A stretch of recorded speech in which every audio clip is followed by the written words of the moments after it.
I'm willing to bet all you guys have tried some sort of method to quit your scrolling addiction, whether that's an app blocker, a time limit, and nothing ever works because you're not actually addressing the root problems. The first thing we need to address is the actual mechanisms of scrolling on the brain, right? So think of scrolling as a sort of digital casino where every time you scroll, that is actually firing on the same mechanisms that a slot machine does in your brain. And that novelty and the uncertainty is part of what's keeping you hooked. In psychology, this is something called a novelty itch, where the brain really likes things that are uncertain. You're used to, I don't know what the next video is going to be, so I want to keep going. But the way to address this is to implement hobbies into your life that fire off the same thing, right? And then cycle these hobbies out monthly. So two great examples of this are learning chess and learning poker. Two very interesting games that take a lot of skill to master, but also have that risk and that uncertainty element, which is going to address that same piece of your brain that loves to scroll. And the key part of this is to implement a new skill every single month. Because eventually, especially with people with ADHD, you're going to get very tired of trying to learn the same thing. You're going to feel like quitting. It's going to get very boring and strenuous.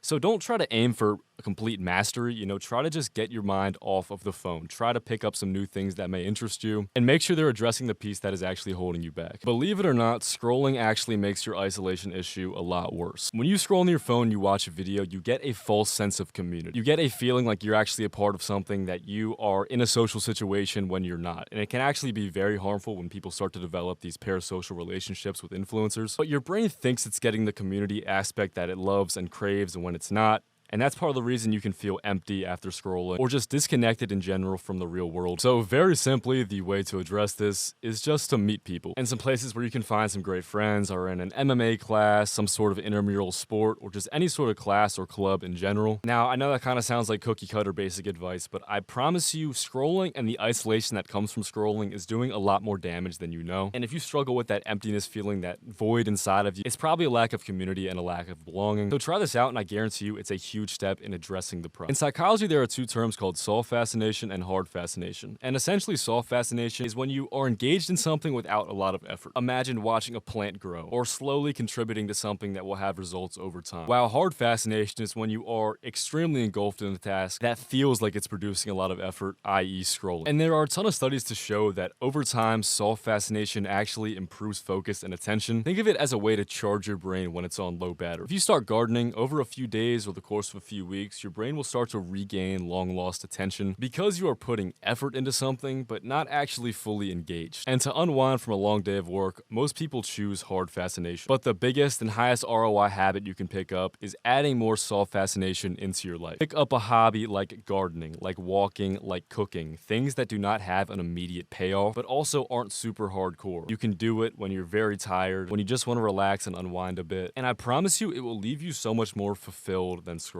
It's also really fun, like watching a plant grow, learning to cook a new meal, just enjoying life, enjoying the simple pleasures where you don't have to use your brain, where you can literally just clock out for an hour or so and take it easy. There's an effect I find super interesting called the IKEA effect, where while it may sound pretty straightforward, effort creates ownership. So think of IKEA furniture, right? The effort it takes to follow the directions and build the little Lego set of furniture gives people a huge sense of accomplishment and fulfillment. And the biggest reason for this is they can see the stages of progression. And most things that feel fulfilling in life have that sort of progression. In jobs, there are quarters. In school, there's terms. In an IKEA piece of furniture, there's stages. And most people crave that sort of structure of staged improvement, showing improvement from quarter 1 to quarter 2 to quarter 3, from step 1 to step 5. And your feed has zero boundaries. It has zero endpoint. You can scroll literally forever. And it's easy to get lost and resort to scrolling when you don't have that structure in your life. So the system to fix this is build something with your hand. Build something that has measurable improvement, whether that's making a table, learning to play an instrument, learning a language, things where you can say, I've improved over X number of weeks. I started here and now I'm here and I'm going to get to here.